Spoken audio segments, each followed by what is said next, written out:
کہ جب بھی ہم دیکھتے ہیں سماج میں بیماریاں ایک ایسی چیز ہے جس سے کوئی انسان ایکسیپشنل اور مستثنا نہیں ہے.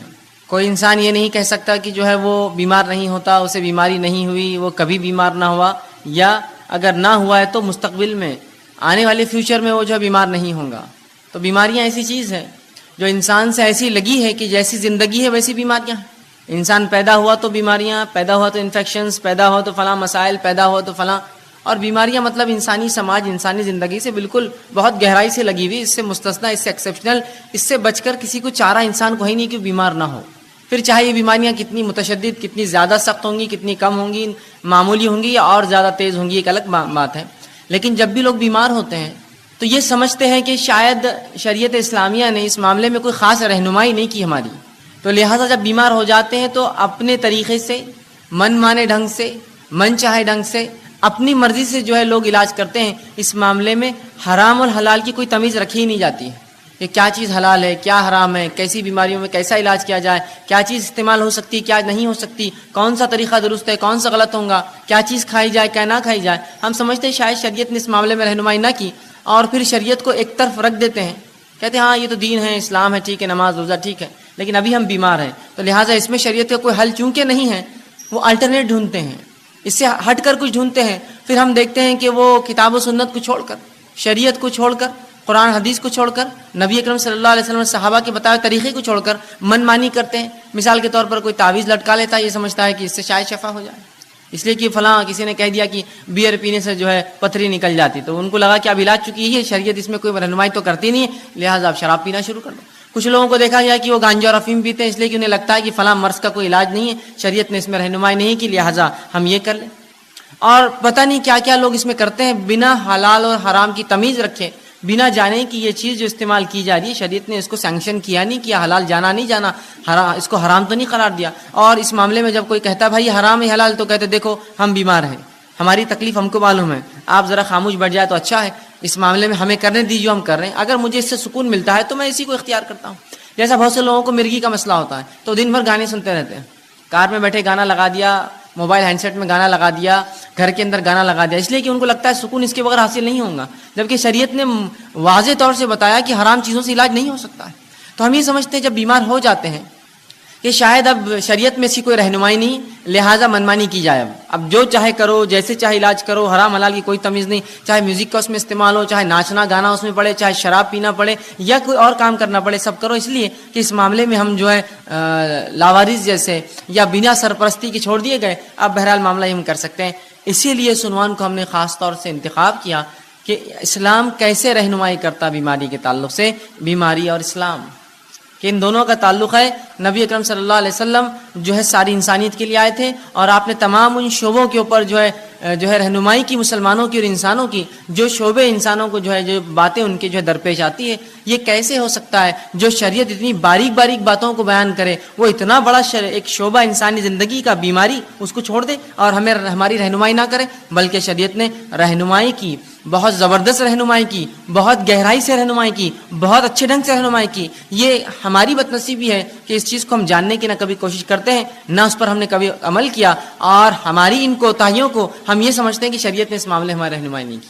یاد رکھیے اس کو جاننے کی ضرورت ہے. جب آپ شریعت کو پڑھیں گے، یہ شریعت ایسے ایسے شعبوں میں، ایسی ایسی جگہوں پر رہنمائی کرتی ہے جہاں ہم توقع بھی نہیں کرتے کہ ہاں شاید رہنمائی ہوئی. مثال کے طور پر ایک انسان اپنی ازدواجی زندگی، میاں بیوی کے رشتے کیسے قائم رکھے، شریعت نے یہاں بھی رہنمائی کی. کچھ لوگ سمجھیں گے یہ تو بےحائی ہے، یہ بےحائی نہیں، یاد رکھیے یہ طریقہ زندگی ہے. اگر وہاں رہنمائی نہ کرتا تو پھر انسان تو منمانے ڈھنگ سے اختیار کرتا اور انسان نہیں جانور بن جاتا. تو اس جگہ بھی شریعت نے رہنمائی کی جس جگہ کے اندر جو ہے عموماً لوگ جو ہے شرمائیں گے کہنے کے لیے، اور نبی اکرم صلی اللہ علیہ وسلم نے جو کہ سب سے باحیا شخصیت تھی، وہ باتیں بھی بتائی حیا کے باوجود، تاکہ آنے والی نسلوں کو اس مسئلے میں بھی رہنمائی ہو. تو وہ دین اور شریعت اور وہ نبی کیسے لوگوں کو اس معاملے میں رہنمائی نہ کرے کہ بیماری کا کیا معاملہ ہے، بیماری میں اسلام کیا معاملہ دیتا ہے، بیمار کے ساتھ کیا سلوک ہو، کن چیزوں سے علاج کیا جائے، کون سی چیزیں حلال ہے، کون سی چیزیں حرام ہیں، کن چیزوں کی تاکید کی گئی، صحت کی حفاظت کس طرح کی جائے، صحت کی اہمیت کیا ہے، بیمار ہو جائے تو کیا کیا کیا جائے، بیماری بڑھ جائے تو کیا کیا ہے، بیمار پرسی کے لیے کیا کیا جائے، اگر مرض الموت اتنا اس کا مرض بڑھ گیا کہ موت کے قریب ہے تو موت کے قریب کیا کیا جائے، اگر مرنے لگے تو مرتے وقت کیا کیا جائے، اور اگر مر جائے تو مرنے کے بعد کیا کیا جائے. یہ تمام رہنمائی شریعت نے کی ہے.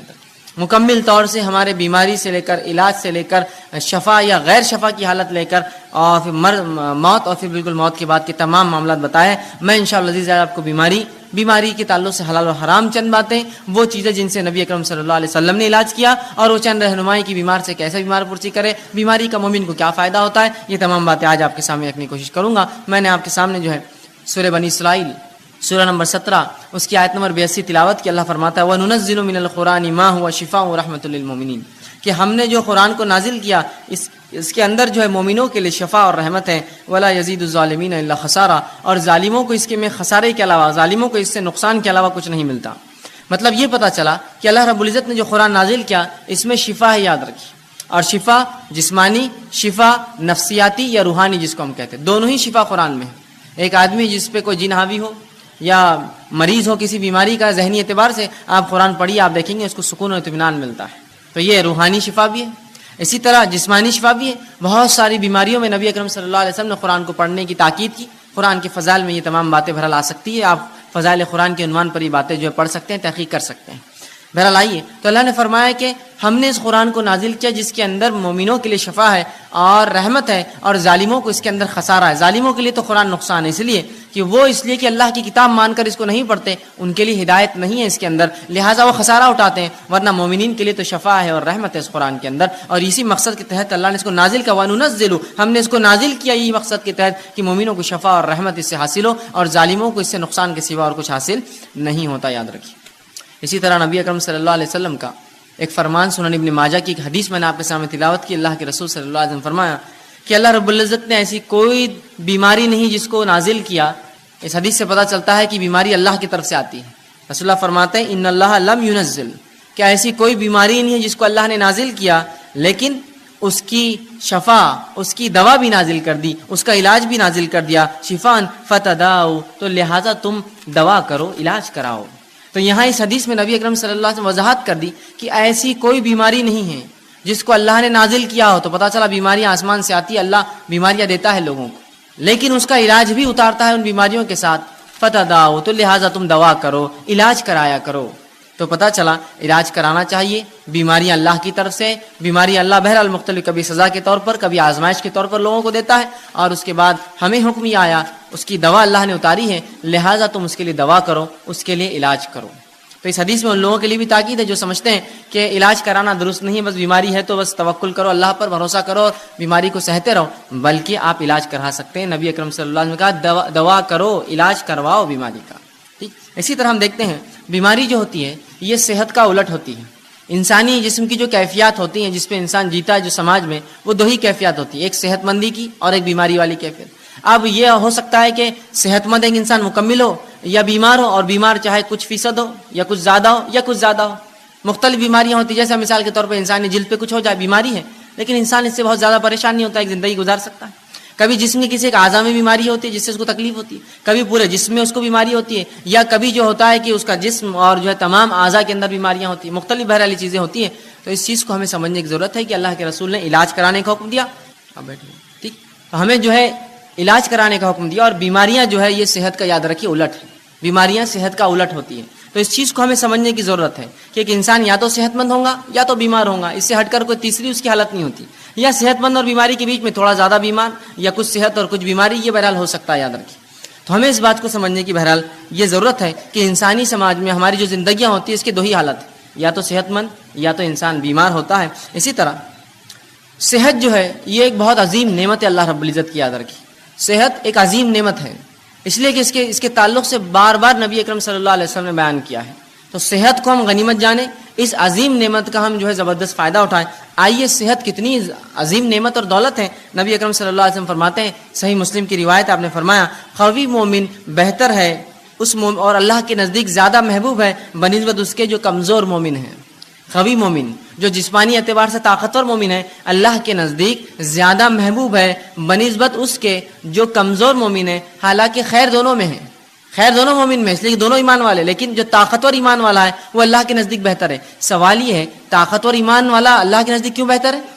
اس لیے بہتر ہے اللہ کے نزدیک ایک طاقتور، اس لیے کہ جب اس میں طاقت ہوتی ہے جسمانی اعتبار سے تو وہ ڈٹ کر نوافل ادا کرتا ہے، ڈٹ کر کماتا ہے تو ڈٹ کر زکوٰۃ ادا کرتا ہے.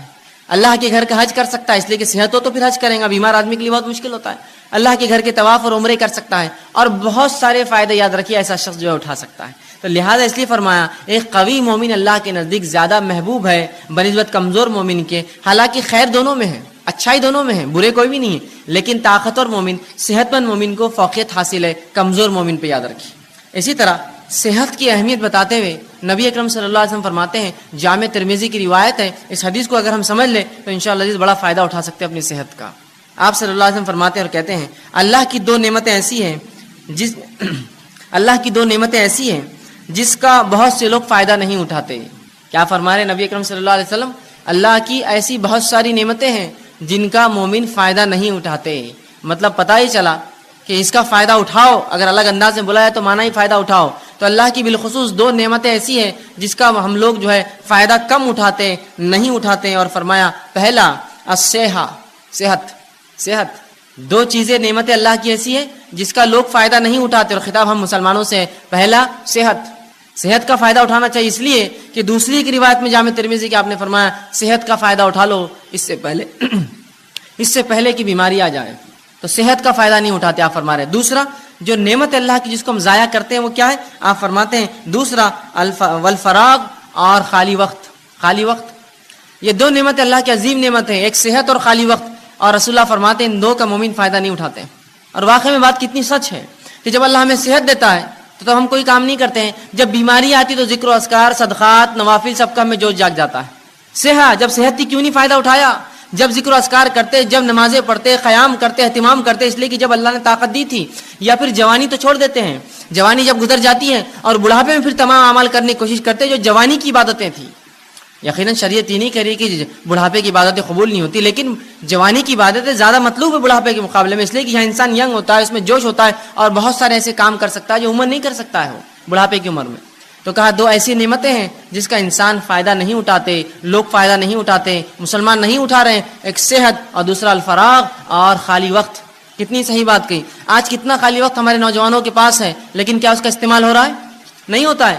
کہاں ہوتا ہے؟ لوگ کہتے ہیں میں مصروف ہوں, لیکن مصروفیت کیا ہے؟ 2 گھنٹے 4 گھنٹے کہیں جا کے اور اس کے بعد خالی وقت بیٹھے ہیں, کبھی کھا رہے ہیں, کبھی کھیل رہے ہیں, کبھی بیٹھ رہے ہیں, کبھی چائے کی دکان پہ, کبھی حقوق پارلر کے اندر ہے, تو کبھی جم میں پڑے ہوئے, تو کبھی سوئمنگ پول پہ خالی وقت گنوا رہے ہیں, تو کبھی گھومنے پھرنے جا رہے ہیں. گویا اگر ایک انسان پورا ایک مہینہ اپنا شیڈیول نکالے, اپنا ٹائم ٹیبل بنائے, تو دیکھیے اس کے اندر سے میں سمجھتا ہوں بمشکل ہر روز 2 سے 3 گھنٹے ایسے جو واقعی میں جینوین یقینی طور سے وہ جو کچھ کام کرتا ہے, باقی سب رکامہ ہوتا ہے, خالی ہوتا ہے, اور فالتو کاموں کو وہ کام سمجھتا ہے. تو کتنی صحیح بات آپ صلی اللہ علیہ وسلم فرمائی. 2 نعمتیں ہم ضائع کرتے ہیں, ایک صحت, دوسرا خالی وقت. تو صحت کا استعمال کر لیجئے اس سے پہلے بیماری آئے, خالی وقت کا استعمال کر لیجئے اس سے پہلے کہ اللہ ایسی مصروفیت دے پھر آدمی خالی ترستا رہے, کاش کہ یہ ٹائم ہوتا تو یہ کرتا, کاش یہ وقت ہوتا تو یہ کام کرتا. 2 نعمتوں کا رسول اللہ فرماتے ہیں. تو پتہ چلا صحت بڑی عظیم نعمت ہے, تبھی کہا جا رہا ہے کہ ان 2 نعمتوں کا لوگ فائدہ نہیں اٹھاتے ہیں. اسی طرح جامع ترمذی کی روایت ہے, آپ صلی اللہ علیہ وسلم فرماتے ہیں, بہرحال جو پہلی حدیث میں نے اس سے پہلے بیان کی وہ صحیح بخاری کی روایت تھی. جامع ترمذی کی روایت ہے, آپ صلی اللہ علیہ وسلم فرماتے اور کہتے ہیں اللہ کی نعمتوں میں سے جن کا سوال روز محشر سب سے پہلے ہونے والا ہے. اللہ کی نعمتوں میں سے جس کا سوال قیامت کے روز, آپ صلی اللہ علیہ وسلم فرماتے ہیں کہ قیامت کے روز جو اللہ رب العزت کی نعمتیں ہیں جن کے تعلق سے سوال کیا جائے گا, اور سب سے پہلے جس کا سوال کیا جائے گا, آپ فرماتے ہیں اور کہتے ہیں کہ سب سے پہلے اس سے پوچھا جائے گا کہ کیا میں نے صحت مند جسم نہ دیا تھا. جو اللہ رب العزت بندوں سے سوال کریں گا اس میں سب سے پہلا سوال کیا ہونے والا, رسول اللہ فرماتے ہیں وہ یہ ہوگا کیا میں نے صحت مند جسم نہیں دیا تھا, بتا اب کیا کیا اس کا کیا جواب دیں گے ہم؟ اے اللہ صحت دی تھی تو میں نے تو منشیات میں, نشوں میں, تمباکو خوری کے اندر, سگریٹ نوشی کے اندر جسم کو برباد کیا, کھیل کود کے اندر وہ کام نہیں کر پایا. یہ جواب دیں گے, سوال ہونے والا ہے. صحت دیا تھا, جسم دیا تھا, اچھا کیا استعمال کیا, کتنی نمازیں پڑھی, کتنے نوافل کا اہتمام کیا, مال و دولت دیا تھا اس کے ساتھ صحت دی تھی, کتنے حج اور عمرے کیے تو نے, کیسی اپنی صحت کو لگایا, میری راہ میں کوئی کوشش کی, مومنوں کی کبھی مدد کی, مصیبت زداؤں کے لیے آگے بڑھا, جو جسمانی قوت تھی اس کا استعمال کیا, اس کے ساتھ مالی اثر. سوال ہونے والا جسم دیا تھا, کیا جواب دیں گے ہم؟ بلکہ ایک روایت میں آتا ہے کہ اللہ پوچھیں گا میں نے جسم دیا تھا, کس چیز میں اس کو برباد کیا تو نے, اس جسم کو کہاں لگایا, وہ جسم تو نے کہاں اس کو بوسیدہ کر کے آیا, کیا جواب دیں گے ہم؟ آج ہم دیکھتے ہیں کہ لوگ یا ہمارے نوجوان طبقہ جو ہے بوڑھے بوڑھے ہوتے جا رہے ہیں, کام کر کر کے تھک گئے, اور نوجوان سستی اور کاہلی کے اندر اتنے ہی زیادہ آگے بڑھے ہوئے کہ انسان گھر کا بوڑھا کام کر کر کے تھکا ہوا ہے, اور نوجوان جو ہے بالکل آرام کر رہے ہیں, ان کو کوئی فکر نہیں نہ گھر کی, نہ کمانے کی, نہ آگے چیزوں کی. اللہ رب العزت کو یاد رکھیے, اگر اللہ نے کتنا بھی دیا, یہ جسم جو اچھا دیا ہے صحت مند, قیامت کے روز سوال ہونے والا ہے کیا کیا. پہلا سوال یہ ہونے والا ہے, اچھا جسم دیا تھا, یہ سوال ہوگا.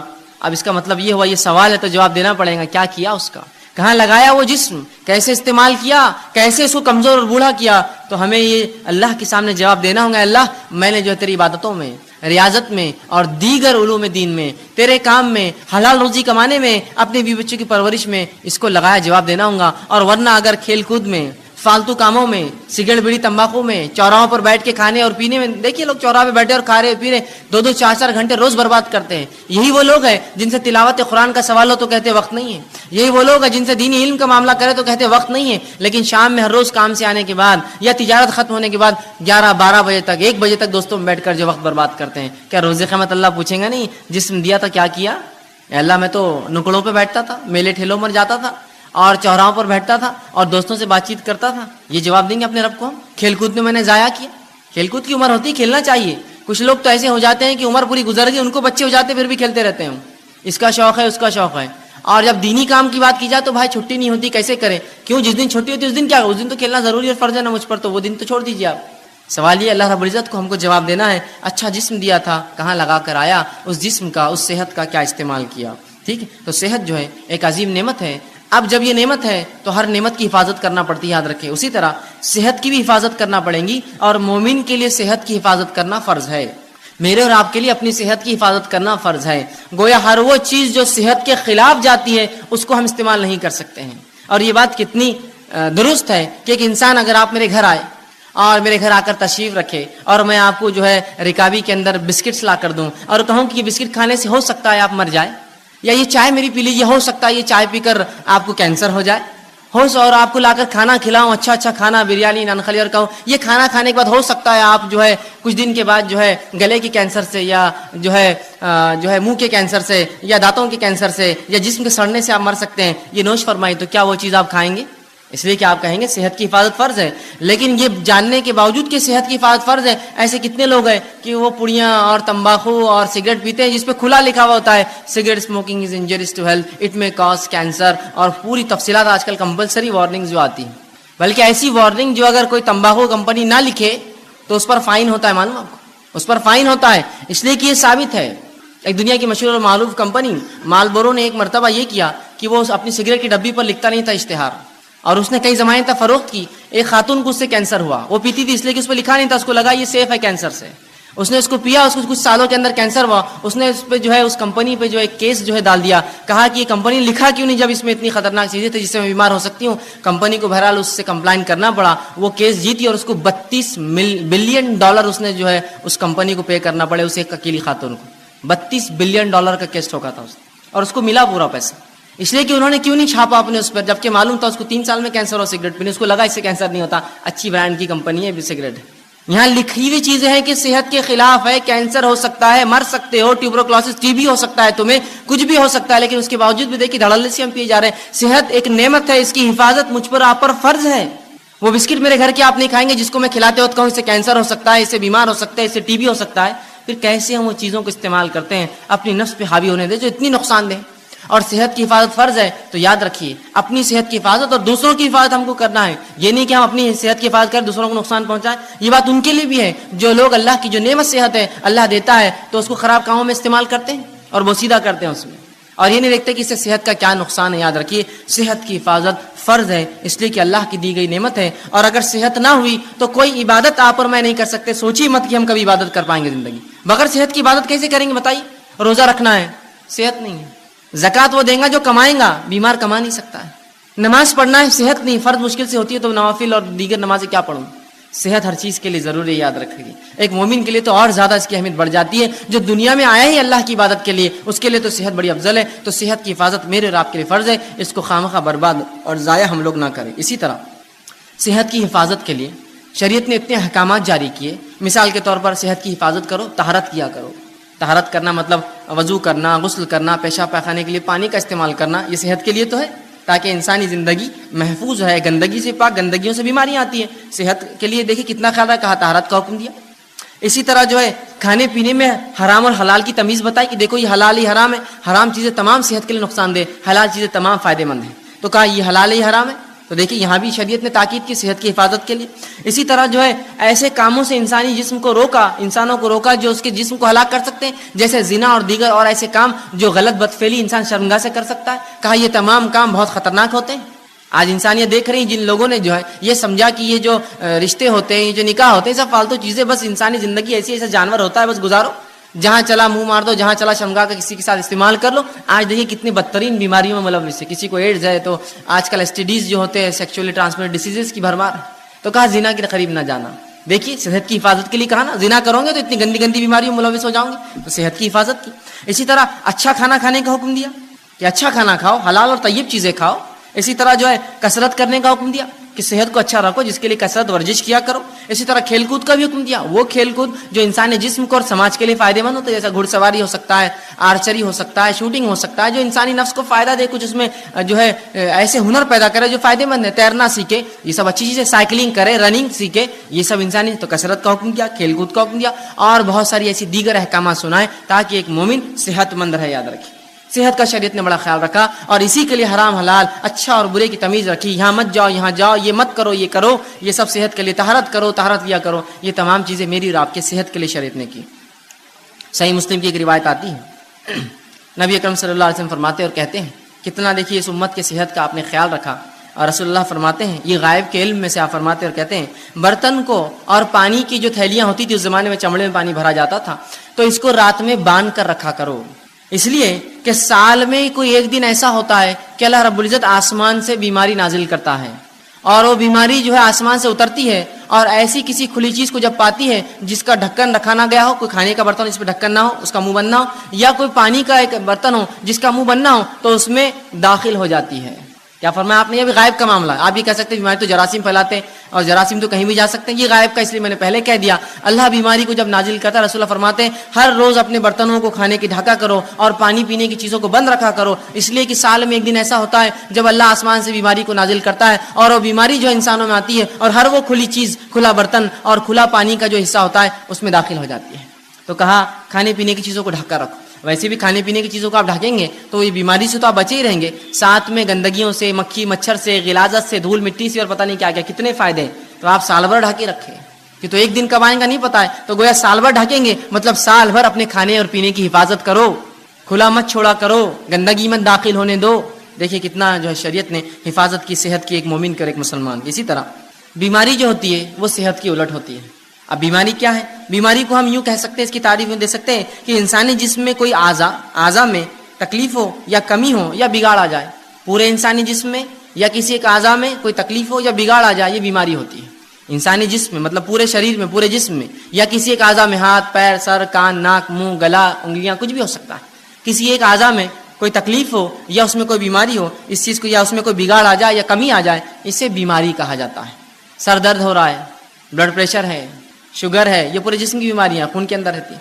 ہاتھ میں تکلیف ہے، ہاتھ کھینچتا ہے، پیر میں فلاں ہے، انگلیاں خراب ہو جا رہی ہے، فلاں ہوتا ہے، کان میں ٹیچ، تو یہ اعضا کی بیماریاں. تو کوئی بھی چاہے پورے جسم میں کوئی چیز ہو تکلیف دے یا جو ہے کسی اعضا میں، اسے بیماری کہا جاتا ہے. یاد رکھیں. اسی طرح بیماری جو ہوتی ہے یہ مومنوں کے لیے آزمائش ہوتی ہے. یاد رکھیں بیماری مومنوں کے لیے آزمائش. اور اللہ رب العزت مومنوں کو کیوں آزماتا ہے؟ وہ اس لیے آزماتا ہے تاکہ جانے، جانچے، پرکھے کہ جب ہم دعویٰ کرتے ہیں ایمان کا تو کتنے سچے ہم دعوے میں، اور جب اللہ اس دعوے کے مطابق آزمائش کرتا ہے تو کتنے کھرے اس آزمائش میں اترتے ہیں. تو اللہ رب العزت مومنوں کو آزماتا ہے بیماری کے ذریعے. تو یاد رکھیے مسلم کی روایت ہے، صحیح مسلم اور مسند احمد کی، آپ صلی اللہ علیہ وسلم فرماتے ہیں مومن کا معاملہ بڑا عجیب ہے. جب اللہ اسے فراوانی دیتا ہے، خوشحالی دیتا ہے تو اللہ کا شکر بجا لاتا ہے، یہ اس کے لیے خیر ہے، ثواب کا باعث ہے. اور جب اللہ تنگ دستی دیتا ہے، مصیبت دیتا ہے، پریشانی دیتا ہے، بیماریاں دیتا ہے تو تب صبر کرتا ہے، یہ اس کے لیے خیر اور باعث کا معاملہ ہوتا ہے. اور یہ معاملہ سوائے مومن کے کسی اور کا نہیں ہوتا. مطلب مومن کے تمام معاملے خیر اور برکت والے ہیں کہ اگر اللہ نے فراوانی دی اللہ کا شکر ادا کرتا ہے، اس کا اجر پاتا ہے. اللہ نے تنگ دستی دی، مشکل دی، بیماری دی تو اس پر صبر کرتا ہے، اور ان دونوں کے اندر وہ جو ہے بدلہ پاتا ہے. اسی طرح سنن ابن ماجہ کی روایت ہے، آپ صلی اللہ علیہ وسلم فرماتے ہیں سب سے زیادہ جو لوگ انسانوں میں آزمائے جاتے ہیں سب سے زیادہ جو لوگ انسانوں میں آزمائے جاتے ہیں وہ سب سے پہلے ہوتے ہیں انبیاء علیہ الصلوۃ والسلام، یہ سب سے زیادہ آزمائے جاتے ہیں۔ دوسرا فرمایا علماء حق، یہ دوسرے نمبر پہ جو آزمائے جاتے ہیں۔ تیسرا فرمایا صالحین اس امت کے نیک لوگ یہ تیسرے نمبر پہ آزمائے جاتے ہیں، اور فرمایا ان میں سے کچھ ایسے گزرے ہیں پچھلی قوموں میں، انبیاء، علماء حق اور صالحین، کہ جن کو ایسی بیماریاں اللہ نے دی کہ جن کے جسم میں کیڑے پڑ گئے، بیماری آزمائش ہے، ان کے جسم میں کیڑے پڑ گئے، صالحین اور ان نیکوکاروں کے اس حد تک بیمار ہوئے کہ اس بیماری میں ان کا انتقال ہو گیا۔ اسی طرح کچھ ایسے تھے اللہ نے ایسی غربت دی، اتنا غریب بنایا کہ سوائے ٹاٹ کے کپڑے، کھدر جو موٹے کپڑے ہوتے پہننے کے ان کے پاس نصیب نہ تھا، اور آگے فرمایا پہننے کو کچھ نہ تھا سوائے ٹاٹ کا کپڑا، لیکن اس میں وہ اس سے زیادہ خوش تھے جتنا تم فراوانی اور خوشحالی میں خوش رہتے ہو۔ مطلب یہ انبیاء، یہ علماء حق اور یہ صالحین ان بیماریوں میں، ان پریشانیوں میں، ان غربت میں بھی اتنے خوش تھے، اتنے مطمئن تھے کہ جتنے ہم لوگ خوشحالی میں خوش نہیں ہوتے ہیں، اس لیے کہ یہ انبیاء، یہ علماء حق، یہ صالحین جانتے ہیں کہ یہ آزمائش اللہ کی طرف سے ہے، اور ہر آزمائش کا مومن کو کیا ملتا ہے؟ بدلہ ملتا ہے۔ تو جب بھی ہماری آزمائش ہو یاد رکھیے ہم صبر کریں، اور اللہ رب العزت کسی بھی انسان کو اس کے طاقت سے زیادہ نہیں آزماتا۔ اللہ سبحانہ تعالیٰ سورہ بقرہ سورہ نمبر 2 آیت 286 میں فرماتا اور کہتا ہے لا یکلف اللہ نفسا الا وسعہا، اللہ کسی نفس کو اس کے طاقت سے زیادہ نہیں آزماتا۔ یاد رکھیے مجھے اور آپ کو ہماری طاقت سے زیادہ نہیں جو ہے آزماتا ہے، بلکہ جتنی طاقت ہے اتنی ہی آزمائش آتی ہے۔ تو اگر بیماری دی تو یہ طاقت تھی تب دی، مصیبت دی طاقت تھی تب دی، کسی نعمت کو دے کر چھین لیا یہ طاقت تھی تبھی چھینا۔ اللہ کسی کو اس کے جو ہے برداشت سے زیادہ نہیں آزماتا، اور اللہ کا معاملہ تو ہر بار یہ ہوتا ہے۔ سورہ بقرہ سورہ نمبر 2 آیت 175 میں فرمایا اور کہا یرید اللہ بکم اليسر ولا یرید بکم العسر، کہ اللہ رب العزت تو تمہارے ساتھ آسانیاں کرنا چاہتا ہے، وہ تمہیں مشکلات میں نہیں ڈالنا چاہتا ہے۔ تو یہ بیماریاں میرے اور آپ کے لیے آزمائش ہے۔ اب جب بھی کوئی بیمار ہو تو ہم صبر کریں، اس لیے کہ صبر کرنے والوں کے تعلق سے سورہ بقرہ سورہ نمبر 2 آیت 156 میں کہا فبشر الصابرین، کہ صبر کرنے والوں کو بشارت دو، یہاں خوشخبریاں دینے کا حکم دیا کہ جو لوگ صبر کرتے ہیں فبشر الصابرین الذین اذا اصابتهم مصیبۃ قالوا انا للہ وانا الیہ راجعون، کہ جو لوگ مصیبت جن پر آتی ہے اور مصیبت میں صبر کرتے ہیں ان کو خوشخبریاں دے دو، اور جب ان پر مصیبت آتی ہے تو یہ مومن کہتے ہیں قالوا انا للہ وانا الیہ راجعون، ہم اللہ کی طرف سے آئے تھے اس کی طرف لوٹ کر جانا ہے۔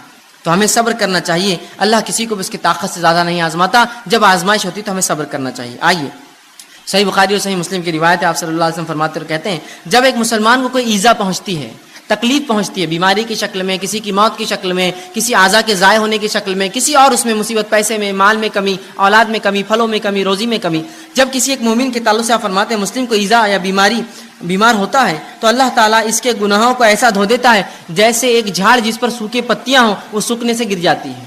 ایک مومن کو جب تکلیف، مصیبت، بیماری آتی ہے تو اللہ اس کے گناہوں کو ایسا اس سے الگ کر دیتا ہے جیسے کہ ایک جھاڑ جس کے پتے سوکھ چکے ہیں وہ اس سے الگ ہو جاتے ہیں۔ ایسے مومن کے گناہ جو ہے بیماری کی وجہ سے، مشکل اور تکلیفوں کی وجہ سے دور ہو جاتے ہیں۔ تو ہر تکلیف جو مومن کو ہے اگر صبر کرے تو باعث اجر بنتی ہے، اس کے گناہ اس سے جھڑ جاتے ہیں۔ اسی طرح سنن ابو داؤد کی روایت ہے، آئیے وہ لوگ جو بیمار رہتے ہیں، پریشان ہوتے ہیں، پریشان مت ہوئیے، سنیے نبی اکرم صلی اللہ علیہ وسلم کیا فرماتے ہیں اور کہتے ہیں، آپ فرماتے ہیں اللہ مسلمانوں کے گناہ بیماریوں کی وجہ سے دھو دیتا ہے، اللہ مسلمانوں کے گناہ بیماریوں کی وجہ سے دھو دیتا ہے، اس حد تک کہ جیسے سونا اور چاندی کے میل کو آگ الگ کر دیتی ہے، بیماریاں مومن سے اس کے گناہوں کو ویسی الگ کر دیتی ہے جیسے آگ سونے اور چاندی کے میل کو الگ کر دیتی ہے۔ آپ جانتے ہیں نا سونے چاندی کو صاف کرنے کے لیے اس کو آگ میں ڈالا جاتا ہے، پگھلنے کے بعد سونا چاندی جو ہے رہ جاتا ہے اور غلاظت اوپر آتی ہے، اس سے نکال لی جاتی ہے۔ تو آپ صلی اللہ علیہ وسلم فرماتے ہیں بیماریاں مومن کو ایسا پاک کرتی ہے گناہوں سے جیسا آگ سونے اور چاندی کے میل کچیل کو نکال دیتی ہے۔ تو جو مومن بیمار ہوتا ہے وہ اس کی طاقت کے مطابق اللہ بیماری دیتا ہے، اسے کام ہے وہ صبر کرے، صبر کرنے کا بدلہ زبردست پاتا ہے۔ اسی طرح جب انسان بیمار ہو جائے تو علاج کرانا مستحب اور سنت ہے، یاد رکھیے ہر شخص کوشش کرے علاج موجود ہو تو ضرور علاج کروائے، اس لیے کہ نبی اکرم صلی اللہ علیہ وسلم کی روایت ہے، سنن ابن ماجہ کی حدیث ہے کہ اللہ رب العزت نے ایسی کوئی بیماری نازل نہ کی سوائے اس کے کہ اس کا علاج نازل کیا، تو لہٰذا تم لوگ جو ہے علاج کراؤ، جو خطبے میں نے حدیث آپ کے سامنے۔ تو اس حدیث سے پتہ چلا ہمیں علاج کروانا چاہیے۔ اب جب پتہ چلا علاج کروانا چاہیے، اللہ نے ہر بیماری کا علاج نازل کیا ہے، اب اس معاملے میں کیا احتیاط کرے، کیسے علاج کرے؟ تو آئیے حرام چیزوں سے علاج کرانا یاد رکھیے جائز نہیں ہے، وہ چیزیں جن کو شریعت نے حرام قرار دیا ہے وہ چیزوں سے علاج جائز نہیں ہے۔ اس کے تعلق سے نبی اکرم صلی اللہ علیہ وسلم فرماتے ہیں، طبرانی کی روایت حدیث آپ فرماتے ہیں ان اللہ لم یجعل شفاء شفاءکم فیما حرم علیکم، جو چیزیں اللہ نے تم پر حرام کی ہے اللہ نے اس میں شفا نہیں رکھی ہے. سمجھ گیا بات کو؟ حرام اشیاء کے اندر اللہ نے شفا رکھی ہی نہیں ہے، اس میں کبھی فائدہ ہو ہی نہیں سکتا. گو تھوڑے وقت کے لیے ایسا لگتا ہو کہ فائدہ ہے لیکن وہ شفا کبھی نہیں دے سکتا. اس لیے کہ رسول اللہ نے فرما دیا جن چیزوں کو اللہ نے تم پر حرام قرار دیا ہے اس میں کسی قسم کی شفا نہیں رکھی ہے. تو لہٰذا وہ اشیاء جو حرام ہیں، نشے کی چیزیں ہو سکتی ہے، دیگر اور چیزیں ہو سکتی ہے جو شریعت نے حرام قرار دی، ان کو کر کے ہم یہ نہ سمجھیں کہ اس سے فائدہ ہو سکتا ہے، اس سے شفا مل سکتی ہے. پھر چاہے بیماری جو ہے وہ نفسیاتی ہو یا جسمانی ہو، یاد رکھیں حرام چیزیں کر کے شفا حاصل نہیں کی جا سکتی. رسول اللہ نے اس کی وضاحت کر دی. تو جب بھی اب مجھے اور آپ کو اگر ہم بیمار ہو جائیں علاج کروانا ہے تو حلال چیزوں سے علاج کروانا پڑے گا، حرام چیزوں میں اللہ رب العزت نے شفا نہیں رکھی. اسی طرح اب کوئی شخص بیمار ہو جائے تو بیمار ہونے کے بعد یاد رکھیے قرآن و احادیث سے جو دم ثابت ہے، جو پڑھ کر پھونکنا چاہیے، دوا کے ساتھ یہ بھی کرنا چاہیے. جہاں حرام دواؤں کا استعمال یا حرام اشیاء کا استعمال دواؤں میں درست نہیں ہے، اس میں کوئی شفا نہیں ہے. اسی طرح یہ بات یاد رکھیے کہ انسان کبھی کبھار بیمار ہوتا ہے، بیماری ایسی ہوتی ہے کہ اس کو جو ہے جہاں دعا کی ضرورت ہے وہاں دوا اور دعا دونوں کی ضرورت ہوتی ہے. یاد رکھیں آج بہت سارے لوگ اس کی گواہی دیں گے، ایسے بہت ساری تھراپیز نکلی ہے جن تھراپیز میں یہ ہوتا ہے کہ صرف مریض کے آنکھ پر ہاتھ پھیرا جاتا ہے، صرف ہاتھ پھیرا جاتا ہے اور اس سے اس کو فائدہ ہوتا ہے. صرف ہاتھ پھیرتے ہیں، آپ جائیے ان کے پاس خالی ہاتھ پھیرتے ہیں، جبکہ نبی اکرم صلی اللہ علیہ وسلم نے اپنی زندگی میں تمام کام کر کے بتا دی. آپ لوگوں کے پاس جاتے، ان پر دعا پڑھ کر دم کرتے اور سہلاتے ان کو، وہ اعضاء کے اوپر ہاتھ رکھتے جہاں بیمار ہے. تو آج بہت سی تھراپیز ایسی بہرحال ڈیولپ ہو رہی ہے، دھیرے دھیرے الٹرنیٹ میڈیسنس آئیں گے مارکیٹ میں جس میں یہ ہے کہ صرف سہلایا جائے تو اس سے فائدہ ہو رہا ہے لوگوں کو. ٹھیک ہے، تو لوگ یہ سوچتے ہیں کہ یہ خالی دم کرنے سے پھونکنے سے کیا فائدہ ہوگا. بہت سارے فائدے ہوتے ہیں، اللہ کے کلام کا اثر ہوتا ہے، نبی اکرم صلی اللہ علیہ وسلم کو جو باتیں اللہ نے بتائی ان کلام میں اثر ہوتا ہے.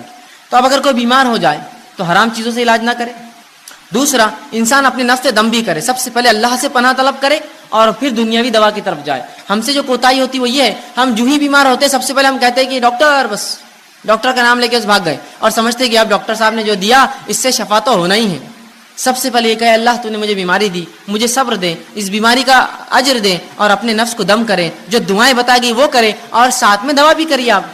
تو ہم دوا کا طریقہ کیا اپناتے ہیں؟ پہلے فوراً بھاگتے ڈاکٹر کے پاس، یہ سمجھتے ہیں مکمل 100% شفا اللہ نے اس کے ہاتھ میں رکھی ہے اور لہٰذا آپ جب یہ دوا دیں گا تو میں جو ہے مشفی شفا یاب ہو جاؤں گا، مجھے اس سے صحت مل جائیں گی. یاد رکھیے غلط. ہمیں سب سے پہلے اللہ پر توکل بھروسہ کر کے، اللہ سے دعا کر کے، وہ تمام باتیں جو نبی اکرم صلی اللہ علیہ وسلم نے قرآن میں بتائی اس کا استعمال کر کے ساتھ میں علاج کروانا ہے. یاد رکھیے خالی علاج پر آپ بھروسہ کریں گے تو اللہ رب العزت کبھی شفا نہیں دیں گا. پھر اور جو آج ہماری کوتاہی ہوتی ہے، علاج جب ہم بیمار ہوتے ہیں سب سے پہلے سوچتے ہیں دواخانے گئے تو اچھے ہو جائیں گے، بلکہ کچھ لوگ تو نفسیاتی مریض ہوتے ہیں، خالی دواخانے کا چکر بھی مار کے آ تو بالکل ریلیکس ہو جاتے ہو، بہت اچھا لگ رہا بولتے ہیں. اور کبھی کبھار تو خالی گولیاں آپ دے دیجیے ان کو بھی میٹھی اور کھٹی کھانے کے لیے، بولتے ہیں بہت فائدہ ہو گیا، اتنا فائدہ ہوا کہ اسی کو انتہا نہیں. صرف جو نفسیاتی تھی، اگر آپ خالی نفسیاتی سوچ کر اتنا فائدہ محسوس کر سکتے ہیں تو سوال ہی جب اللہ پر بھروسہ رکھ کر وہ دعاؤں کو آپ دم کریں گے کتنا اللہ فائدہ دیں گا. آدھی بیماری کا مسئلہ تو وہیں حل ہو جاتا ہے. تو کوشش کرے کہ اپنے نفس پہ دم کریں. آئیے وہ تمام باتیں جو نبی اکرم صلی اللہ علیہ وسلم نے بتائی دم کے تعلق سے، مختصر کچھ روایتیں آپ کے سامنے رکھتا ہوں. نبی اکرم صلی اللہ علیہ وسلم فرماتے اور کہتے ہیں دم کے تعلق سے، لا باسا بالرقا ما لکم یکن فیہ شرک، کہ ایسے دم کرنے میں، ایسی چیز پڑھ کر دم کرنے پھونکنے میں کوئی حرج نہیں جس کے اندر شرک نہ ہو. اور خود نبی اکرم صلی اللہ علیہ وسلم جو بیمار ہوئے اور مرض الموت آپ کا جو تھا، آپ نے عائشہ رضی اللہ عنہا سے کہا کہ مجھے پڑھ کر دم کرو، اور مائی عائشہ رضی اللہ عنہا آپ صلی اللہ علیہ وسلم پر جو ہے سورہ فلق اور سورہ ناس پڑھ کر معوذتین پڑھ کر دم کرتی گئی، اور دم کرنے کے بعد اپنے ہاتھوں سے نبی اکرم صلی اللہ علیہ وسلم کو سہلاتی گئی، ہاتھ پھیرتی گئی. تو پتہ چلا دیکھیے رسول اللہ بیمار تھے، آپ نے دوا بھی کی، ساتھ میں دم بھی کرنے لگوایا. یہ ہمارے لیے بھی ہے، ہم بیمار ہو جائے تو دم کروائے. معوذتین خود پڑھی، خود نہ پڑھ سکے گھر والوں کو تاکید کرے کہ پڑھ کر مجھ پر دم کرو. تو کہا ایسے دم میں کوئی حرج نہیں جس میں شرک نہ پایا جاتا ہو، تو لہٰذا ہم اپنے آپ کو دم کروائے، وہ الفاظ اس میں شرک نہ ہو. اور قرآن حدیث میں اتنی بہترین دعائیں آ چکی ہیں، میں سمجھتا ہوں دوسرے رقیہ یا رقیہ کی ضرورت ہی نہیں ہمیں دم کرنے کی. وہ آپ پڑھ کے دم کیجئے، دیکھیے اس سے کتنے فائدے ہوتے ہیں. اسی طرح لوگ جب بیمار ہوتے ہیں اور بیماری اگر دور نہ ہو تو سب سے پہلے جہاں بھاگا جاتا ہے، جو خیال جاتا ہے وہ کیا ہے؟ مثال کے طور پر ایک انسان کو بیماری ہے، اب بیماری ختم نہ ہو رہی ہے، اللہ کی لمبی آزمائش ہے، تو سب سے پہلے دھیان کیا جاتا ہے؟ دیکھو اب اسلام میں اس کا علاج نہیں ہے اور دواؤں میں اس کا علاج نہیں، اور جھاڑوں کے پاس اور پہاڑوں پر اور پتھروں پر اور جھرنوں پر پتہ نہیں کہاں کہاں جاتے ہیں اور مختلف قسم کے شرک کرتے اور سمجھتے ہیں اس میں شفا ہے. یہ بات کی گواہی سب دیں گے، جبکہ شریعت نے یہاں بھی رہنمائی کی، کہا بیماری اللہ کی طرف سے، صبر کرو، اس کا بدلہ طلب کرو اور حلال چیزوں سے علاج کرو، اور جو دم ہے کتاب و سنت ثابت وہ دم کرو، لیکن خراب حرام کام نہ کرو۔ تو سب سے پہلا کام جو کرتے ہیں ہم لوگ تعویذات، تعویذ کی طرف سب سے پہلے متوجہ ہوتا ہے۔ یہ تعویذ یہاں باندھ لو تو ہاتھ کی بیماری دور، وہ تعویذ پیر پہ باندھ لو تو پیر کی بیماری دور، یہ تعویذ کمر پہ باندھ لو تو کمر کا مسئلہ حل ہو گیا، یہ تعویذ کو سر پہ باندھو تو یہ مسئلہ ہو گیا، یہ کڑا پہننے سے بیماری دور رہتی، فلاں کڑا ہاتھ پہ باندھنے سے یہ ہے، چاندی کا کڑا پیر میں ڈالے تو یہ ہوتا، کان میں ایک بالی ڈالے تو مرغی کا مرض دور ہو جاتا، فلاں کرے تو فلاں ہوتا، ناک ٹوچ دیے تو فلاں ہوتا، اور ہما اقسام کی، وہاں کڑا لگا دی تو یہ ہوتا، یہاں چھلا ڈالے تو فلاں ہوتا، وہاں بلا اگر رکھے چاندی کا تو وہ مسئلہ حل ہو جاتا، وہاں گھوڑے ہوتے نا، گھوڑے بنے ہوئے پتہ نہیں ہاتھی بنے ہوئے لے جا کر پر جو بلے رکھتے ہیں چاندی کے، یہ ڈالنے سے فلاں ہوتا، وہاں خفل ڈالنے سے یہ ہوتا، وہاں تاگا باندھنے سے مسئلہ ہوتا، یہاں کوڑی اور سیپی رکھنے سے یہ مسئلہ حل ہو جاتا، وہ دھاگا کالا یوں باندھنے، یہ پیلا دھاگا، دانت نکلنے کے لیے بچوں کی آسانی ہو تو فلاں پتہ نہیں تعویذ پہنا دیا جاتا، ہاتھ میں فلاں رکھے تو نظر نہیں لگتی۔ یہ تمام فالتو باتیں، یہ خرافات ہے، یاد رکھیے تمام حرام چیزیں ہیں۔ نبی اکرم صلی اللہ علیہ وسلم نے جہاں پڑھ کر دم کرنے کا حکم دیا وہیں تعویذ اور گنڈوں کی حرمت یاد رکھی بیان کی کہ یہ تعویذات کچھ نہیں کر سکتے انسان کو۔ آئیے جو لوگ تعویذات پہنتے بیماری کے علاج کے لیے، سنیے نبی اکرم صلی اللہ علیہ وسلم کیا فرما رہے ہیں۔ آپ نے مسند احمد کی روایت ہے، فرمایا اور کہا من علق تمیمتن فقد اشرک، جس نے کسی بیماری کے علاج کے لیے، کسی فتنے سے بچنے کے لیے، شیطانی وسوسوں سے بچنے کے لیے، کسی آفت کو ٹالنے کے لیے، کسی اچھائی کو لانے کے لیے تعویذ لٹکا لیا، من علق تمیمتن فقد اشرک، اس نے شرک کیا۔ اندازہ لگا رہے ہیں آپ شرک کس کو کہتے ہیں؟ اللہ کے ساتھ اس تعویذ کو شریک کیا۔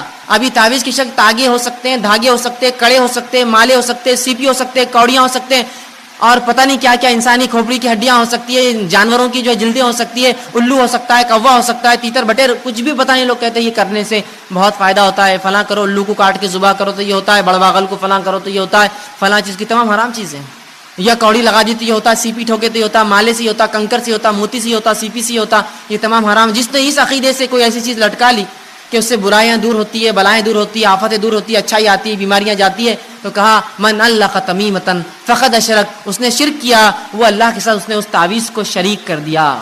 اب بہت سے لوگ بولتے تاگا تو ہے، کیا ہوتا ہے یہ تاگا؟ اگر ہاتھ پر رہ گیا اور مر گئے تو آخرت میں اللہ رب العزت رب نہ ہوا، آخر میں اللہ کہیں گا اس تاگے سے ہی مانگ لے جو مانگنا ہے، میرا بندہ تو کہاں تھا، تو نے تو اس پہ اعتقاد رکھا، کیا برا حال ہوگا۔ آئیے سنیے نبی اکرم صلی اللہ علیہ وسلم آگے کیا فرماتے، مسند احمد کی یہ بھی روایت آپ فرماتے من علق تمیمتن فلا اتم اللہ له ومن علق ودعۃ فلا ود اللہ له۔ سنیے اللہ کے رسول فرماتے ہیں جو تعویذ گلے میں لٹکا دے اللہ اس کی کبھی مراد پوری نہ کرے، رسول اللہ بدوا دے رہے ہیں اس کو، جو تعویذ گلے میں لٹکا لے اللہ اس کی مراد کبھی پوری نہ کرے۔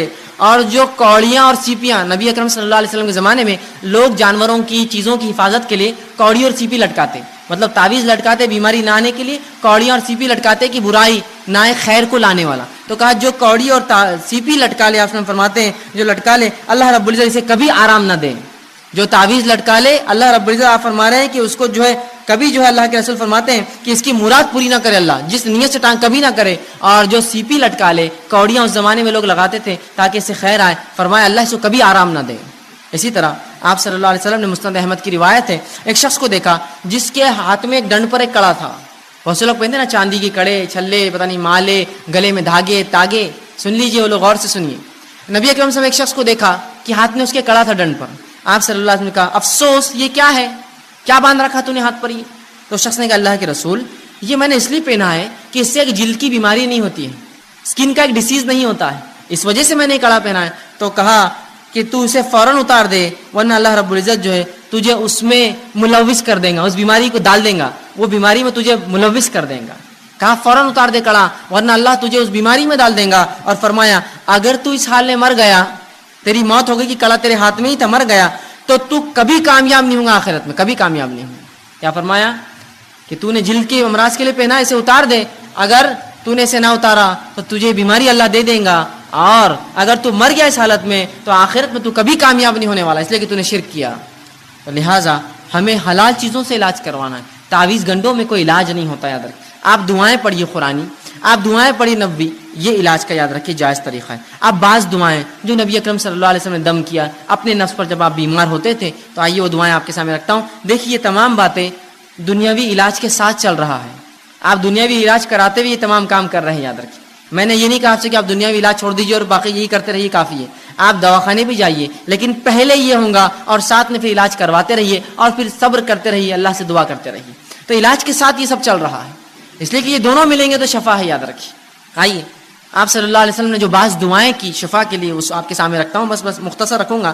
صحیح بخاری کی روایت ہے، آپ صلی اللہ علیہ وسلم جب کسی مریض کے پاس جاتے تو اس کے جسم پر ہاتھ رکھتے اور یہ دعا پڑھتے اس کی شفا کے لیے. دعا یوں، اللہم رب الناس اذھب الباس اشفی انت شافی، کہ اے اللہ انسانوں کو پالنے والے، انسانوں کے رب، اس سے تکلیف دور فرما، اس سے تکلیف دور فرما.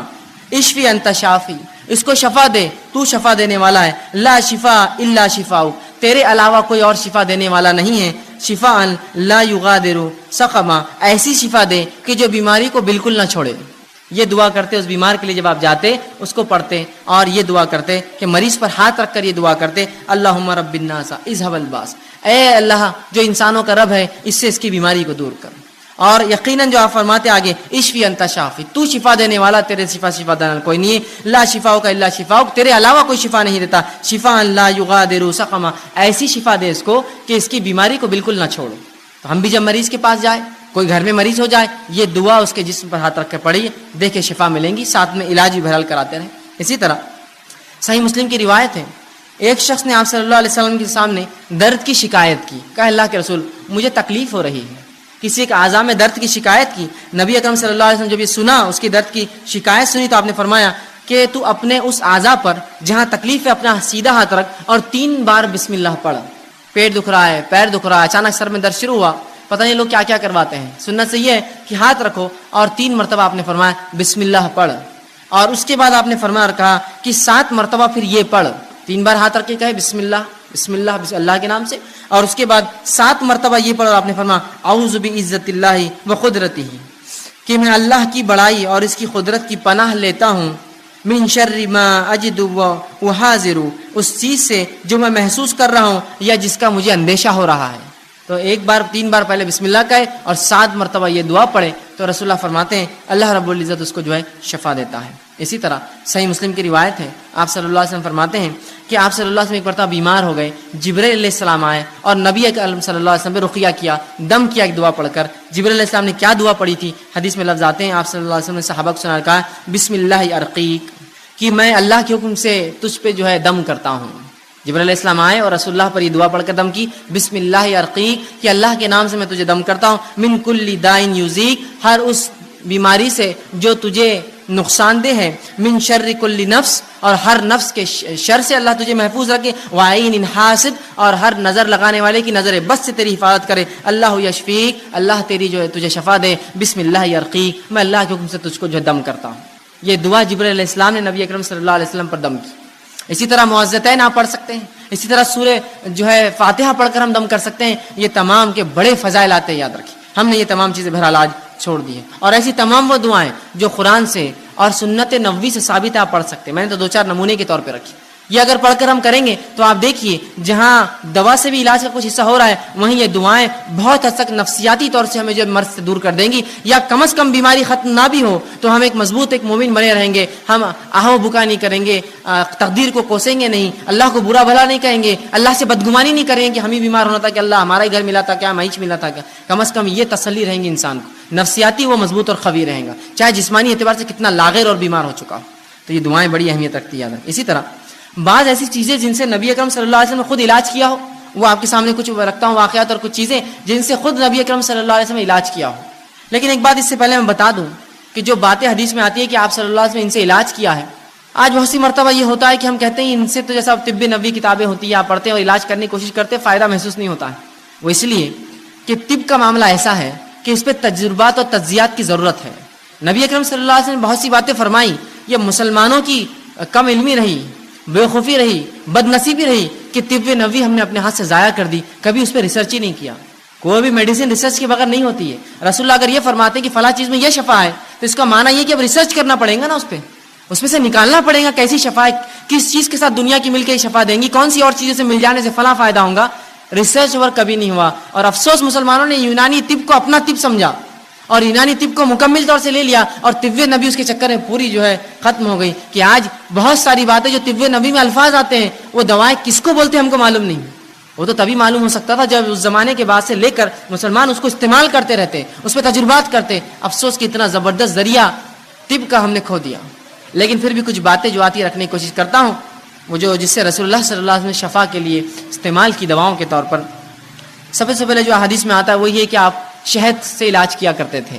ایک مرتبہ ایک شخص آ کر اللہ کے رسول صلی اللہ علیہ وسلم میرے بھائی کو جو ہے پیٹ خراب ہو چکا ہے, اسے دست ہو رہے ہیں, آپ صلی اللہ علیہ وسلم نے کہا اسے شہد کھلاؤ. وہ گیا شہد کھلا کر آیا, کہا اللہ کے رسول اور بڑھ چکے ہیں. کہا اور کھلا. پھر اس نے کھلا کر آیا, کہا اللہ کے رسول صلی اللہ علیہ وسلم اور بڑھ چکے ہیں.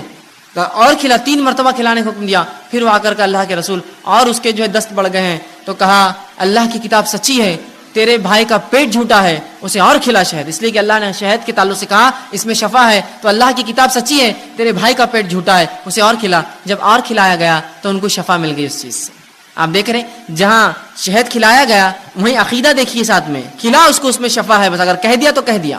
یہ نہیں کہ اور عموماً دیکھیں تو شہد کھلانے سے بہت سے لوگوں کے جو ہے دست اور بڑھ جائیں گے, ظاہر تو یہ دکھتا ہے لیکن اس میں شفا ہے, وہ شفا اور فائدہ دیتا ہے. اس لیے کہ کبھی دست کا روکنا درست ہوتا ہے اور کبھی ان کا نکل جانا اچھا ہوتا ہے, تاکہ بیماری جو اندر ہے جراثیم پورے نکل جائے پیخانے کے ذریعے. تو کہا تیرا بھائی کا پیٹ جھوٹا ہے, اللہ کی کتاب سچی, اور کھلا اس کو. ایک بار اور کھلایا, دست بند ہو گئے, شہد کے ذریعے شفا. اسی طرح آپ صلی اللہ علیہ وسلم نے زمزم کا استعمال کیا شفا کے لیے, اور فرمایا زمزم جس نیت سے پیا جاتا ہے اللہ اس میں شفا رکھتا ہے. تو یہ علاج بھی ہم کر سکتے ہیں کہ جب حج کو جانا ہو, عمرے کو جانا ہو, جو لوگ جاتے ہیں آپ ان کو کہیے کہ بھائی زمزم ہمارے لیے لائیے, یا خود گئے تو خوب پیجیے, اس نیت سے کہ اللہ فلاں مرض کے لیے شفا, فلاں مرض کے لیے شفا, فلاں. اس لیے کہ زمزم جس نیت سے پیا تھا فرماتے ہیں اللہ نے اس میں شفا رکھی ہے اس پانی کے اندر. تو زمزم کا استعمال کیجیے دوا کے لیے.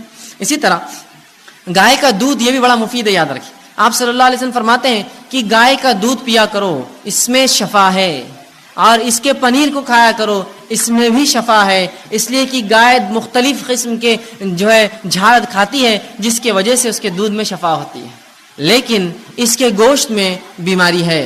کیا فرما رہے ہیں آپ صلی اللہ علیہ وسلم, گائے سے علاج کیا کرو, اس کے دودھ میں شفا ہے اور اس کے پنیر میں شفا ہے, لیکن فرمایا اس کے گوشت میں بیماری ہے. لیکن ہمارے پاس تو گائے کے گوشت کا معاملہ کیا ہوتا ہے آپ سب جانتے ہیں, اس کے بغیر کوئی دعوت مکمل نہیں ہوتی, اور اس حد تک اس کو کھایا جاتا ہے کسی کو انتہا نہیں. آپ کھا سکتے ہیں, حلال ہے, حرام نہیں ہے, لیکن اگر بکثرت اس کو کھائیں گے تو اس میں بیماری ہے. یاد رکھیں کہ رسول اللہ نے واضح اور ایک نہیں, ایسی 5 سے 6 روایت ہے جس میں کہا اس میں بیماری ہے, اس کے گوشت میں بیماری ہے. تو آپ نے فرمایا اس کے دودھ میں شفا ہے, اس کے پنیر میں شفا ہے. اس لیے کہ گائے چرتی ہے اور بہت سارے مختلف جھاڑ کھاتی ہے جو بیماری کا علاج ہوتے ہیں, تو اس کو پینا چاہیے, اس کے دودھ کو, اس کے پنیر کو, اور کہا اس کے گوشت کے تعلق سے احتیاط کرنا, اس میں بیماری ہے. تو حلال ہے ایسا گوشت کھانا, لیکن بکثرت کھائیں گے تو بیماری ہو سکتی ہے. یاد رکھیں رسول اللہ نے فوراً وضاحت کر دی اس میں بیماری, اور تمام حدیث صحیح ہے. یاد رکھیں تو گائے کے دودھ سے علاج کروائیے. اسی طرح بچوں کو پلائیے, خود پیجیے, بیمار ہو تو بڑا شفا, اس میں فائدہ ہے. اسی طرح آپ نے زیتون کے تیل کے تعلق سے کہا, زیتون کے تیل میں بھی شفا ہے. کوشش کریں کہ زیتون کا تیل ہم استعمال کریں. اب لیکن بہرحال اب کیسے استعمال کریں اس کو تو ظاہر سی بات ہے تجربات کرنے پڑیں گے. اب جو لوگ تجربے کرتے ہیں مختلف چیزوں میں ملا کر زیتون کا تیل کیا فائدہ ہوتا ہے ان سے پوچھنا پڑیں گے کیسا ہوتا ہے بول کر. اسی طرح کلونجی میں آپ نے فرمایا شفا ہے, اور کلونجی کے تعلق سے فرمایا کہ تم جو کالے دانے کلونجی جس کو کہتے ہیں اس کو اگر ساتھ کھایا کرو اس میں بڑی شفا ہے. اور فرمایا اس کے تعلق سے کہ جو اسے کھاتا ہے اس میں موت کے علاوہ تمام چیز کا جو ہے شفا ہے, تمام چیز کی سوائے موت کے. کلونجی کھایا کریں, اس میں بھی شفا ہے. اسی طرح اجوا کھجور کے تعلق سے آپ نے فرمایا اس میں بھی شفا ہے. اجوا کھجور وہ کھجور ہوتی ہے جو نبی اکرم صلی اللہ علیہ وسلم کے زمانے میں ایک مخصوص احاطہ ہے اس کے اندر اگتی تھی, اسے اجوا کہتے ہیں. تو اجوا کھجور جو کھاتا ہے آپ سے فرماتے ہیں جس دن وہ کھائے نہار پر 7 اجوا کھجور, اس دن جادو اور اس پہ زہر اثر نہیں کرتا. اسی طرح اجوا کے علاوہ فرماتے ہیں کہ ہجامے میں بھی شفا. ہجامہ سمجھتے کپنگ جس کو کہتے ہیں, جس کے اندر بلیڈ کے ذریعے کچھ کٹس لگائے جاتے ہیں اور خون نکالا جاتا ہے مختلف جگہ سے, گردن کے پیچھے سے, سر پر سے, یا مختلف اعضاء جو تکلیف دیتے ہیں اس کو ہجامہ کہتے ہیں. ٹھیک, آپ یہ بھی کر سکتے ہیں, کپنگ کہتے ہیں اس کو انگلش میں. یہ بھی بڑی فائدہ مند ہے. آپ صلی اللہ علیہ وسلم نے خود اس کو کروایا تھا ایک حج کے اندر, جب آپ گئے تھے حج میں اور آپ صلی اللہ علیہ وسلم میں کچھ تکلیف تھی, آپ نے ہجامہ کرایا تھا. تو آپ یہ بھی کروا سکتے ہیں, اس کے اندر بھی شفا انسانوں کے لیے تکلیف دہ جگہوں پر اور مختلف جو اعضاء پر یہ کیا جاتا ہے. تو ہجامہ آپ کرا سکتے ہیں, اس میں شفا ہے. اسی طرح آپ صلی اللہ علیہ وسلم نے کہا سرمے کے تعلق سے کا سرما لگایا کرو, اس سے آنکھیں جو ہے صاف رہتی ہیں. تو سرما بھی ایک قسم کا جو ہے آنکھوں کی حفاظت کے لیے آپ بالکل لگا سکتے ہیں, اس میں کوئی حرج نہیں. اور یہ بھی سنت نبوی ہے کہ آپ صلی اللہ علیہ وسلم سرما لگاتے تھے. ٹھیک ہے. اسی طرح ٹھنڈے پانی سے بخار کا علاج آپ صلی اللہ علیہ وسلم کرتے تھے. آپ فرماتے تھے کہ بخار شیطان کی طرف سے ہے, شیطان آنکھ سے بنا ہے, لہٰذا ٹھنڈے پانی سے بخار کا علاج کرو. اور ٹھنڈے پانی سے جو آپ جسم کو دھوتے, یا ٹھنڈے پانی سے آج بھی دیکھیے بخار اگر بڑھ جائے ڈاکٹر کہتا ہے پٹیاں رکھیے سر پر ٹھنڈے پانی کی, تو ٹھنڈے پانی سے آپ بخار کا علاج کرتے ہیں. اسی طرح جن چیزوں سے آپ صلی اللہ علیہ وسلم نے علاج کیا ان میں سے ایک ہے نمک کا آپ نے استعمال کیا بچھو کے کاٹنے پر. آپ صلی اللہ علیہ وسلم کو ایک مرتبہ بچھو نے ڈنک مارا, آپ نے اس زخم پہ ایک نمک لگایا اور اس پہ پانی بہایا, بلکہ اس میں آتا گرم پانی میں پیر ڈالا اور سورہ فاتحہ پڑھ کر دم کرتے رہے جب تک کہ زہر کا اثر ختم نہ ہوا. تو نمک کا استعمال زہر کو اتارنے کے لیے. اسی طرح آپ صلی اللہ علیہ وسلم جن کو پیٹ کے کچھ امراض ہوتے, مرض ہوتے, ان کو حکم دیتے کہ عربی بھیڑ جس کو دمبا کہتے ہیں, جس کی دم بڑی چوڑی ہوتی ہے, بہت موٹی دم ہوتی ہے, ہمارے بکرے اور مینڈوں کی ایسا نہیں, بہت چوڑی دم ہوتی ہے, آپ صلی اللہ علیہ وسلم فرماتے ہیں اس کی دم کی چربی نکال کر لاؤ, اس کو پگھلاؤ اور 3 دن میں جو ہے 3 حصے کر کے 3 دن میں وہ چربی پیو, جس سے پیٹ کی بیماریاں ضائع ہوتی ہیں. دمبا جسے کہتے ہیں عرب علاقوں میں بہت پایا جاتا ہے. تو آپ صلی اللہ علیہ وسلم اس کی چربی سے علاج کا حکم دیا. اسی طرح راکھ سے بھی آپ صلی اللہ علیہ وسلم علاج کروایا. آپ صلی اللہ علیہ وسلم جنگ احد کے اندر جب آپ کو کچھ زخم ہوئے تو فاطمہ رضی اللہ عنہا نے کھجور کے پتوں کو جلایا اور اس کے جلنے کے بعد جو راکھ تھی اس راکھ کو جو زخم پہ لگا کر اس پہ پٹی لگائی. تو یہ بھی جو ہے اس سے بھی آپ صلی اللہ علیہ وسلم نے شفا طلب کی. تو یہ وہ تمام کچھ چیزیں تھیں جو احادیث میں ملتی ہے. میں نے کچھ مختصر جو میرے سامنے واضح تھی میں نے آپ کے سامنے رکھنے کی بہرحال کوشش کری. ان چیزوں کے ذریعے آپ نے طلب کی, اس کا مطلب یہ ہوا کہ یہ چیزوں کے ذریعے اور بھی جو حلال چیزیں ہیں ہم سب ان کو استعمال کر سکتے ہیں علاج کے طور پہ. جہاں دعائیں بھی پڑھی آپ نے, قرآنی آیتیں بھی پڑھی, صورتیں بھی پڑھی, وہیں جو ہے دنیاوی علاج بھی کیا, شہد بھی کھایا اور زمزم بھی پیا اور ساتھ میں جو ہے کھجور بھی کھائے اور سرما بھی آپ لگاتے تھے, حجامہ بھی آپ نے کروایا اور باقی بہت سی چیزوں میں حکم دیا کہ فلاں کرو فلاں کرو اور فلاں کرو. تو پتہ چلا جائز اشیاءوں سے میں اور آپ علاج کر سکتے ہیں, پھر چاہے وہ کیمیکل کے فارم میں ہو آج کل یا کوئی اور فارم میں, بس جائز ہونا یہ شرط ہے. اسی طرح اب اگر ہم بیمار ہو جائیں تو مومن اور کافر دونوں سے علاج کروا سکتے ہیں, یاد رکھیے. مطلب ڈاکٹرز کے پاس جانا پڑے گا, آپ کو طبیب کے پاس جانا پڑے گا, تو مومن اور کافر دونوں سے علاج درست ہے, یاد رکھیے.